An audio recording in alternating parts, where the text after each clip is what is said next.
یہ ایک ایسے انسان کے ذہن کی اختراع ہے کہ جو دین کا بالکل قائل نہیں ہے، خدا اور خدا کے احکامات کا قائل نہیں ہے۔ رد عمل آنا ضروری بھی ہے۔ یہ ایک امت کی، ایک ملت کی، ایک قوم کی زندگی کی علامت ہوتی ہے۔ اگر ہولوکاسٹ کے اوپر بات کی جائے تو تمام میڈیا جو ہے وہ بفر کر سامنے آ جاتا ہے، تمہیں کس نے حق دیا ہے کہ تم ہولوکاسٹ کا انکار کرو، اس قسم کی باتیں کرو۔ تو وہاں پر ان کی غیرت جاگ جاتی ہے اور تہمتوں پر اتر آتے ہیں اور سزائیں دینے کے اوپر اتر جاتے ہیں۔ دانشگاہوں سے، یونیورسٹیوں سے نکال دیا جاتا ہے، ان کو قید میں ڈال دیا جاتا ہے۔ اور ایک طرف جہاں پر دعویٰ یہ ہے کہ یہ الہی قانون ہے، کتاب مقدس کے اندر یہ ریلیشن حرام قرار دیے جاتے ہیں، اور وہاں پر آ کر یہ اس کی جو ہے وہ علل اعلان پامالی کرتے ہیں، تو اس کے اوپر اگر اقدام کیا جائے تو وہاں پر یہ کہتے ہیں کہ یہ تو روشن فکری کے خلاف ہے، یہ تو آزادی کے خلاف ہے۔ کھلی دعوت ہے، وہ کسی بھی وقت آ کر ڈیبیٹ کر سکتے ہیں دین اسلام کی عقلانیت کے اوپر۔ اعوذ باللہ من الشیطان الرجیم، بسم اللہ الرحمن الرحیم، الحمدللہ رب العالمین۔ ناظرین، جیسا کہ آپ جانتے ہیں کہ ایک خبر بڑی وائرل ہے سوشل میڈیا کے اوپر کہ جس میں اسلام آباد کی ایک یونیورسٹی کے اندر ایک سوال ایسا پوچھا گیا ہے کہ جو دین اسلام کے قوانین کے خلاف ہے، کہ جس میں یہ کہا گیا، پوچھا گیا، رائے لی گئی اسٹوڈنٹس کی، بہن بھائی اگر آپس میں جنسی تعلقات برقرار کرتے ہیں اور وہ تمام چیزوں کا خیال بھی رکھ لیتے ہیں، تو آیا اس نے یہ کام ٹھیک کیا ہے یا ٹھیک نہیں کیا ہے۔ جیسے یہ خبر سوشل میڈیا کے اوپر آتی ہے تو بہت زیادہ اس کے اوپر رد عمل آنا شروع ہو گیا ہے، اور رد عمل آنا ضروری بھی ہے۔ یہ ایک امت کی، ایک ملت کی، ایک قوم کی جو ہے زندگی کی علامت ہوتی ہے۔ ایک ایسا عمل جو ضد دین ہو تو اس کے اوپر اگر رد عمل نہ آئے تو یہ اس امت اور قوم کی مردہ ہونے کی علامت ہوتی ہے۔ لیکن خوشی کی بات ہے کہ جیسے ہی یہ خبر یا ان جیسی خبریں جو سامنے آتی ہیں تو مسلمان، غیور مسلمان، چاہے وہ مرد ہوں یا عورتیں، بچے ہوں یا بوڑھے، جب ان چیزوں کو دیکھتے ہیں تو ان کی غیرت جاگ اٹھتی ہے اور وہ رد عمل جو ہیں اس کا اظہار کرتے ہیں۔ اگر اس کوئز کے حوالے سے دیکھا جائے تو معلوم ہوتا ہے، اور حتمی اسی طریقے سے ہے، کہ یہ شخص کہ جس نے یہ سوال جو ہے وہ پیش کیا ہے اس قسم کا، جو کہ ضد دین ہے، قوانین اسلام اور شریعت اسلامی کے خلاف ہے، یہ ایک ایسے انسان کے ذہن کی اختراع ہے کہ جو دین کا بالکل قائل نہیں ہے، خدا اور خدا کے احکامات کا قائل نہیں ہے۔ لہٰذا ایسا انسان جو ہے وہ آ کر اس قسم کا مسئلہ پیش کرتا ہے کہ، اور اس طرح ظاہر کرنے کی کوشش کرتا ہے کہ اس میں کوئی مشکل جو ہے وہ نہیں ہے، اگر بعض وہ خدشات کے جو ظاہر کیے جاتے ہیں اس قسم کے مسائل کے اندر، مختلف ملتوں، قوموں کے اندر، ادیان کے اندر، تو اگر ان خدشات کا خیال رکھ لیا جائے، ان خدشات سے بچنے کے طریقے جو ہے وہ استعمال کر لیے جائیں، تو اس میں کوئی قباحت موجود نہیں ہے۔ اور یہ سوال اٹھا دیا گیا۔ اب بعض جو ہے وہ مریض ذہنیت کے مالک کہ جو اپنے آپ کو روشن فکر بھی کہتے ہیں، اپنے آپ کو لبرل جو ہے وہ کہتے ہیں، وہ توجیہات کرنے کے پیچھے جو ہیں وہ آ جاتے ہیں، ویسٹ ہی کی جو ہے وہ تقلید کرتے ہوئے۔ یہ بات مسلم ہے کہ پاکستان ایک اسلامی ملک ہے،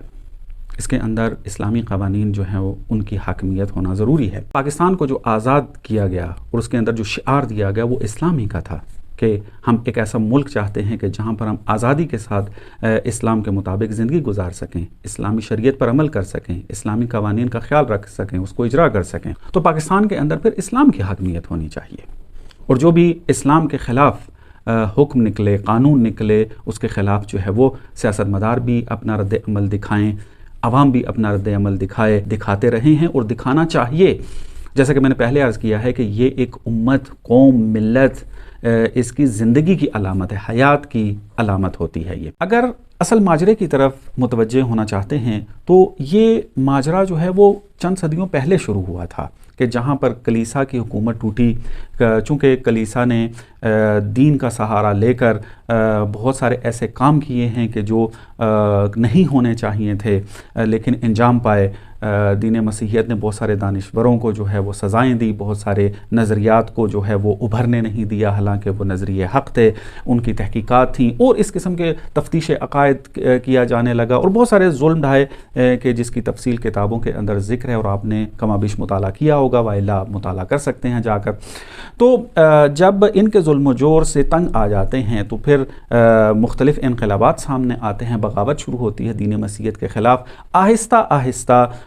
دین جو ہے وہ انسانی زندگی کے اندر سے نکال دیا جاتا ہے اور یہ معروف کر دیا جاتا ہے، اور اس کے اوپر بہت سارے فلسفیاں جو ہیں وہ کھڑی کر دی جاتی ہیں کہ دین انسان کی زندگی کی ضرورت نہیں ہے، دین فطری نہیں ہے، دین انسان کے وجود میں نہیں پایا جاتا، بلکہ دین خرافات میں سے ہے، دین کو انسان نے خود بنایا ہے، بعض اپنے مطالبات کو پورا کرنے کے لیے، بعض اپنی خواہشات کو پورا کرنے کے لیے۔ تو یہ بہت ساری چیزیں جو ہے وہ سامنے لے کر آئے، تو لہٰذا خدا اور دین جو ہے وہ انسان کی زندگی سے نکال دیا گیا۔ اب جب بھی قانون کوئی بنتا ہے، جب بھی کوئی فلسفی سامنے آتی ہے، تو اس کے اندر کسی بھی اعتبار سے خدا اور دین کو مد نظر نہیں رکھا جاتا ہے۔ آپ ابھی بھی جا کر دیکھ لیں ویسٹ کے معاشرے کے اندر، کبھی حق کی بات ہوتی ہے، کبھی رائٹس کی بات ہوتی ہے، کبھی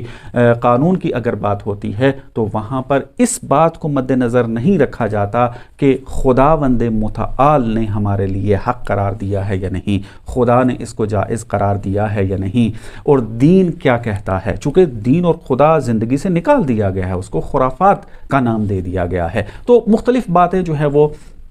معاشرے کے اندر رائج کر دی گئیں، مختلف توجیہات بیان کی گئی، مختلف ادلہ بیان کی گئیں، جس کے رد جو ہیں مختلف مسلمان دانشوروں نے بھی اور اس کے ہٹ کر بہت سارے دانشوروں نے بھی جو ہے وہ کیے ہیں، اپنی کتابوں کے اندر ردود لکھے ہیں، رد کیے ہیں ان نظریات کے اوپر، کہ ان ساری تفصیلات میں ابھی نہیں جانا ہے، ابھی پس منظر ذکر کرنا ہے۔ تو یہ سچویشن بنتی ہے جب، تو ظاہر سی بات ہے ایسے ماحول کے اندر اگر معاشرے کے اندر بہن اور بھائی کے رشتے کو جو ہے وہ جائز قرار دینے کی کوششیں کی جا رہی ہیں، تو ظاہر سی بات ہے پھر وہاں ان کو کوئی مسئلہ پیش نہیں آتا، وہ تو فقط یہ محسوس کر رہے ہوتے ہیں، ان کے ذہن کے اندر یہ چیز چل رہی ہوتی ہے، یہ جو بعض چیزیں منع کر دی گئی ہیں یہ بشر نے خود بنائی ہیں، اور انہوں نے بلا وجہ کی وجوہات بھی جو ہیں وہ گھڑی ہوئی ہیں، تو ان وجوہات کو کمرنگ کرنے کے لیے، ان وجوہات کو رد کرنے کے لیے پھر اس قسم کے مسائل کو سامنے لا کر جو ہے انسان کی ذہنیت کو جو ہے وہ خراب کیا جاتا ہے اور مشکوک کیا جاتا ہے کہ یہ جو آپس کے رابطے بہن بھائی کا جو رابطہ ہے، یہ جنسی تعلق برقرار نہیں کر سکتے، یہ جو ممانعت ہے اس کے اوپر کوئی لاجیکل بیس نہیں ہے، یہ عقلی بنیادوں کے اوپر نہیں ہے، یہ خود اپنی طرف سے جو ہے وہ بنا دی گئی ہے۔ یہ اس قسم کی بات کر دی جاتی ہے، کیوں؟ کیونکہ ظاہر سی بات ہے دین جو ہے وہ زندگی سے ختم کر دیا گیا ہے، خدا کا جو ہے وہ انکار کر دیا گیا ہے۔ اب وہ معاشرے کے جہاں پر اسلام رائج ہے، جہاں پر اس قسم کی ویلیوز کا خیال رکھا جاتا ہے، تو ان کو بھی اپنی تقلید کے اندر لانے کے لیے، اپنے پیچھے چلانے کے لیے کیا ہے پھر مختلف حربے استعمال کیے جاتے ہیں کہ یہ بھی آ کر اس قسم کی غلاظتوں کے اندر مبتلا ہو جائیں، تو پھر اپنے جو ان کے زرخرید ہوتے ہیں، چاہے وہ شعوری طور پر یا غیر شعوری طور پر، اس میں ابھی بحث نہیں ہے، ان کا یہ سہارا لیتے ہیں اور مختلف طریقوں سے ان کو مشکوک کرنے کی کوشش کی جاتی ہے، یعنی اس عوام کو مشکوک کرنے کی کوشش کی جاتی ہے۔ اب آپ دیکھیں بہت آسان سی بات ہے کہ آپ کہاں پر اس سوال کو پیش کر رہے ہیں، اسلامی معاشرے کے اندر، کہ جہاں پر اسلام کے احکامات کے اوپر عمل پیرا ہوتا ہے انسان۔ اب وہاں پر دین کی حاکمیت ہے، دین کو خدا کی طرف سے بھیجا ہوا ایک منشور سمجھا جاتا ہے، اور یہ دستور ہے زندگی کا کہ جو خدا نے بھیجا ہے اور مقدس ہے۔ اس دستور کے اندر جو ہے وہ موجود ہے کہ کون کون سے ریلیشن جو ہیں وہ جائز ہیں اور کون سے ریلیشن جو ہیں وہ حرام ہیں، جنسی طور پر ان سے رابطہ برقرار نہیں کیا جاتا، واضح طور پر آیات کے اندر اس کا تذکرہ موجود ہے، لیکن پھر بھی سوال اٹھا دیا جاتا ہے،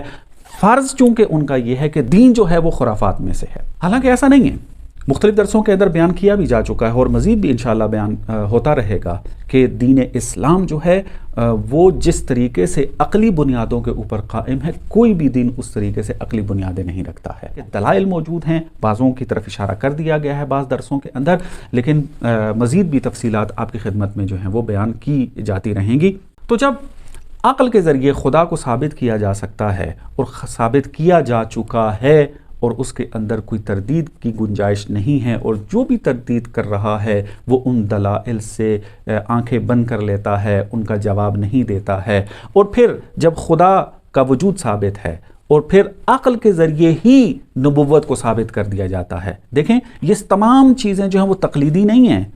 کسی نے کہہ دیا قبول کر لیا، ایسا نہیں ہے، بلکہ دین اسلام کے اندر خدا کے وجود پر جب تک عقلی دلیل موجود نہ ہو خدا کا وجود ثابت نہیں ہوتا، خدا کے وجود کو مانا نہیں جا سکتا۔ لہٰذا مسلمان بھی اگر خدا کے وجود کا قائل ہو رہا ہے تو عقلی بنیادوں کے اوپر ہے، عقلی دلیل کی بنیاد پر خدا کو قبول کر رہا ہے۔ کسی سے بھی جا کر پوچھ لیں کہ آپ خدا کو کیوں مانتے ہیں، خدا اگر ہے تو اس کے اوپر دلیل کیا ہے، تو وہ ایک عقلی دلیل آپ کے سامنے رکھے گا۔ وہ یہ نہیں کہے گا کہ قرآن میں یہ آیا، وہ یہ نہیں کہے گا میرے ماں باپ نے کہا ہے، وہ یہ نہیں کہے گا کہ معاشرے نے کہا ہے، بلکہ ایک عقلی دلیل جو ہے وہ پیش کرے گا۔ تو لہٰذا جب خدا کا وجود عقلی طور پر ثابت ہو گیا اور نبوت بھی پھر عقلی بنیادوں پر ثابت کی جاتی ہے، نبوت کو اس لیے ثابت نہیں کیا جاتا چونکہ قرآن کے اندر آیا ہے کہ نبوت ہے اور نبی کو مانو، یا معاشرہ کہتا ہے کہ نبی کو مانو، نبی ہے، نبوت کا اقرار کرو، یا مثلا کسی اور طریقے سے، بلکہ عقلی دلیل کے ذریعے ہی نبوت کو ثابت کیا جاتا ہے۔ اور وہ دلائل علم کلام کی کتابوں کے اندر موجود ہیں اور تفصیل سے اس کے اوپر گفتگو کی جا چکی ہے، دانشوروں کی طرف سے بھی، ہمارے دروس میں بھی موجود ہے اور مزید بھی تفصیلات آتی رہیں گی۔ پس عقل کے ذریعے خدا ثابت ہو گیا، عقل کے ذریعے نبوت ثابت ہوگی، تو جب یہ چیزیں ثابت ہیں اور اس کے اندر کوئی اعتراض کی گنجائش نہیں ہے، تو اب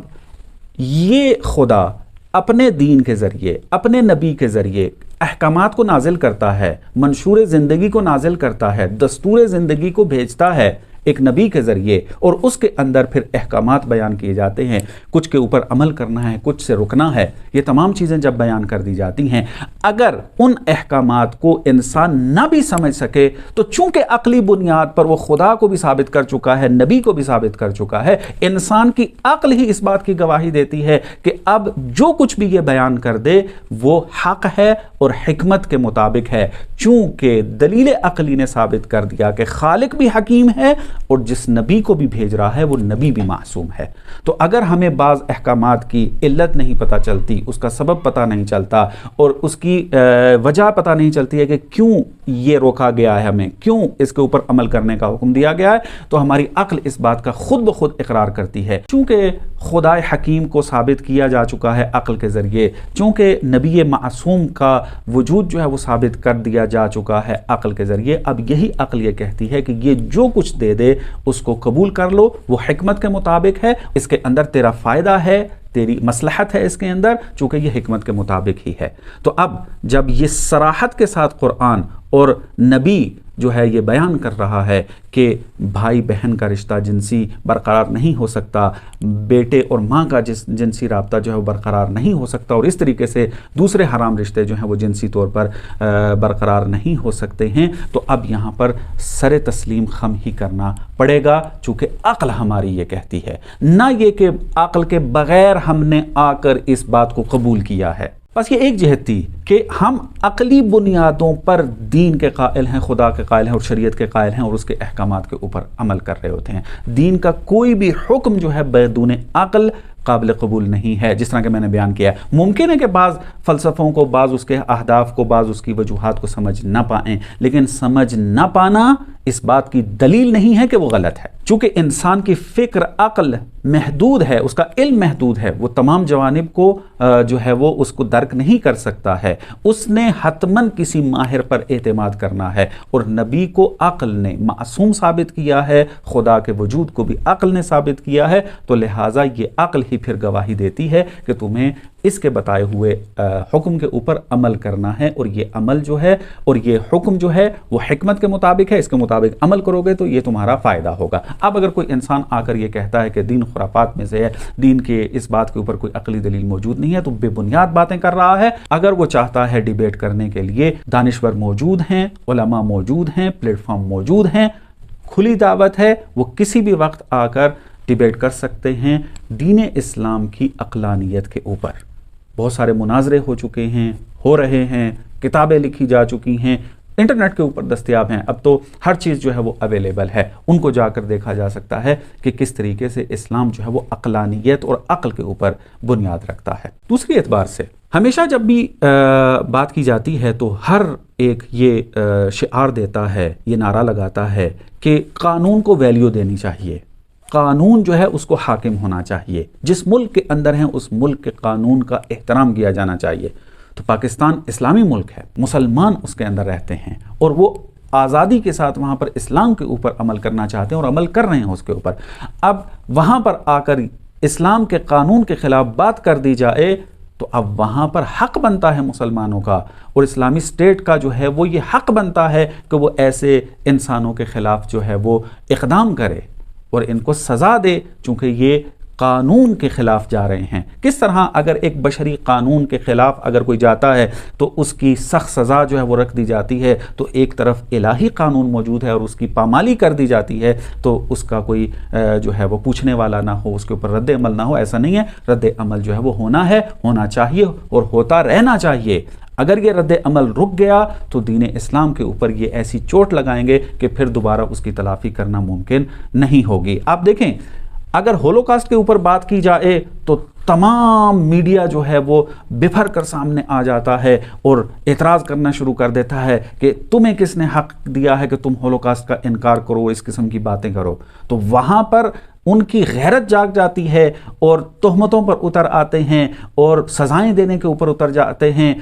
دانشگاہوں سے، یونیورسٹیوں سے نکال دیا جاتا ہے، ان کو قید میں ڈال دیا جاتا ہے۔ اور ایک طرف جہاں پر دعویٰ یہ ہے کہ یہ الہی قانون ہے، کتاب مقدس کے اندر یہ ریلیشن حرام قرار دیے جاتے ہیں، اور وہاں پر آ کر یہ اس کی جو ہے وہ علل اعلان پامالی کرتے ہیں، تو اس کے اوپر اگر اقدام کیا جائے تو وہاں پر یہ کہتے ہیں کہ یہ تو روشن فکری کے خلاف ہے، یہ تو آزادی کے خلاف ہے۔ تو آزادی کے خلاف کیسے ہو سکتا ہے؟ ہولوکاسٹ کے خلاف جو ہے وہ بولیں اور پھر اس کے اوپر اس کو مجرم قرار دے دیا جائے، یہ آزادی کے خلاف ہے؟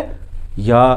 قرآن کے خلاف اگر آپ ایک بات کرتے ہیں جو کہ مقدس ہے، الہی قانون ہے اور نبی معصوم کے توسط سے جو ہے یہ نازل کیا گیا ہے، اس کے خلاف بولنے پر اگر مجرم ٹھہرا دیا جائے، یہ آزادی کے خلاف ہے۔ اگر ہولوکاسٹ کے خلاف بولنا غلط ہے تو پھر قرآن کے خلاف بولنا بھی غلط ہے۔ اور میں آخر میں اپنے جوانوں سے خطاب کرتے ہوئے یہی کہوں گا کہ جس طریقے سے ان جوانوں نے یونیورسٹی کے اندر غیرت دینی کا ثبوت دیا ہے اور اس کے خلاف اقدام کیا اور پھر یونیورسٹی نے اس کو نکال دیا، اسی طریقے سے اپنی اس غیرت دینی کو باقی رکھیں۔ جہاں پر بھی دین اسلام کے خلاف کوئی اقدام ہوتا نظر آئے اس کے خلاف ضرور آواز اٹھائیں اور قانون کے دائرے میں رہتے ہوئے آواز اٹھائیں، اپنی غیرت دینی کا ثبوت دیں، ایک زندہ قوم ہونے کا ثبوت اسی طریقے سے دیتے رہیں، اور اس بات پر یقین کر لیں کہ دین اسلام ہی وہ واحد اسلام ہے کہ جو انسان کے لیے راہ نجات ہے۔ چاہے وہ مادی مشکلات ہیں تو دین اسلام کے پاس اس کی نجات کا نسخہ موجود ہے، چاہے وہ روحانی اور معنوی مشکلات ہوں تو اس کا بھی نسخہ نجات کا دین اسلام کے پاس موجود ہے۔ اس کے اوپر ایمان رکھیں۔ اگر کہیں پر سوال موجود ہے، اگر کہیں پر کسی کی بات سن کر شک ایجاد ہو جاتا ہے، آج سوشل میڈیا کا زمانہ ہے، آسانی کے ساتھ رابطہ جو ہے برقرار کیا جا سکتا ہے۔ دانشور ہر اعتبار سے، ہر قسم کے، ہر علمی سطح کے جو ہیں وہ اویلیبل ہیں، پلیٹ فارم موجود ہیں، آپ وہاں پر جا کر اپنا سوال پیش کر سکتے ہیں، جواب طلب کر سکتے ہیں۔ اگر کسی کے سوال سے آپ کے اندر شک ایجاد ہوا ہے اس کو آسانی کے ساتھ سامنے پیش کریں، ان کا جواب طلب کریں اور دین اسلام کا دفاع کریں۔ خداوند متعال سے دعا گو ہیں کہ خداوند متعال ہمیں دین اسلام کے دفاع کرنے کی توفیق عنایت فرماتا رہے۔ والسلام علیکم ورحمۃ اللہ وبرکاتہ۔